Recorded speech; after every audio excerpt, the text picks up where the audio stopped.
right? So I saw this with all my ex-colleagues when I used to work in the tech industry. Your job is not only to actually do your work, but it's also to kind of be a personal brand when it comes to how you network with people, how you socialize with your colleagues. You're kind of living and breathing and sleeping the job, okay? And then everything else in your life fits around that. And there's nothing wrong with that. I'm not saying that you need to um, stop that and find more quote unquote balance, to reach your fat loss efforts. But what is helpful is to not fall into this perfectionist thinking that I saw a lot of my ex-colleagues fall into, where they'd be out at some, let's say, event where we'd be doing like back-to-back conferences in hotel rooms, traveling. They could be on the road for weeks, right? And they'll be eating, drinking, like really overdoing it, like every night of the week, which is very natural in those environments.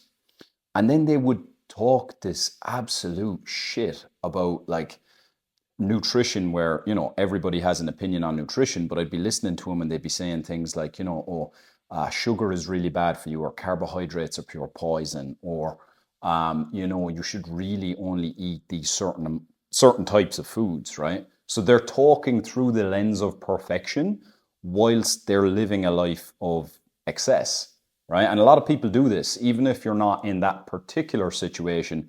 It's like, okay, I'll live an excessive life until I hit rock bottom, and then I'm going to switch over to perfectionism, right? It's a very all or nothing black and white approach. And I actually think that it's the high performers, it's very intelligent people, people who are very open minded, that are actually extra susceptible to this way of thinking. Because if your curiosity is intrigued by shiny new objects, you like new ideas, you like testing things, you like exploring things, then it's going to be very natural for you to gravitate towards things that sound like science's hidden secret, the thing that, the mainstream doesn't want you to know about. It's like almost like the Joe Rogan effect of diets, right?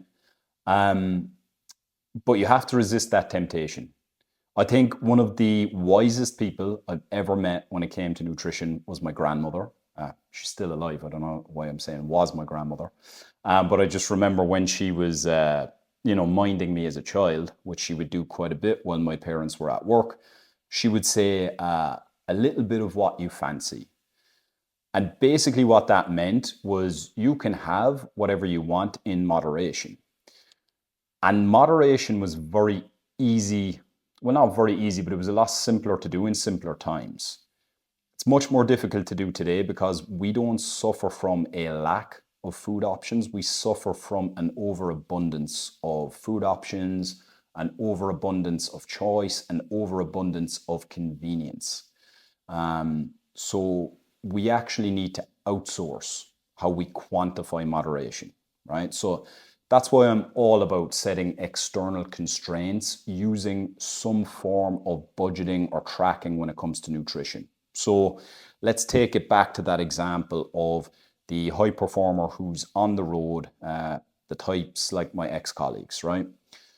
There's nothing wrong with maybe on the Monday where you arrive at a conference, you have a nice dinner, maybe one or two glasses of wine. Maybe on the Tuesday, you wake up, you might fast, you might eat a substantial lunch, substantial dinner. Maybe you skip the drinks on that night. Maybe on the Wednesday, you allow yourself again, your 3 square meals and some drinks. And maybe then on the final day, you do what you did on day 2 again, right?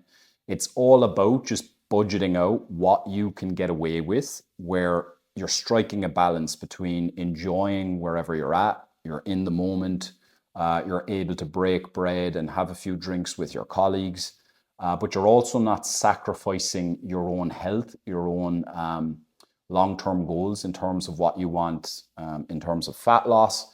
And you're also not falling into this all or nothing thinking, because the reality is that most people do not gain weight just from eating a Snickers bar or having a drink once a day.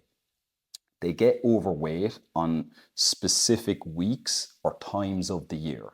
Things like Christmas, things like going away on work trips, like these occasions where there's a vast amount of caloric intake all taken in one very short period of time, which then leads to excess body fat, which is much more difficult then to shift during the majority of the year. Whereas if someone in that situation opted for a moderate deficit, right, calorie deficit, over the course of a few weeks, a few months, and then was able to cut over to a more sustained maintenance way of eating, they could actually keep that fat off for the rest of their life potentially. And then you just have a budget where there's a bit of give and take. So maybe Monday to Friday, your budget might be 2,500 calories, but if you go over on a specific day, you just knock it off the next day. Okay. And then similarly, you're budgeting out a certain amount of exercise that you've got to do in a given week.